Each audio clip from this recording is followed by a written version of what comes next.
আমরা পল্লীকবি জসীমউদ্দিনের মানে বন্ধুর ঘরে বা ঢুকবো। শ্রেষ্ঠ বন্ধু দীনেশ চন্দ্র সেন।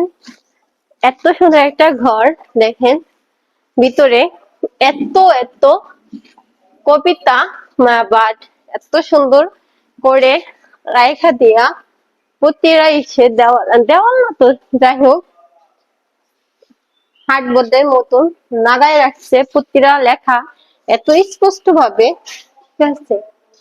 আর যেহেতু বৃষ্টি চলেছে, মানে অন্ধকার অন্ধকার লাগতেছে, এত সুন্দর লাগতেছে না।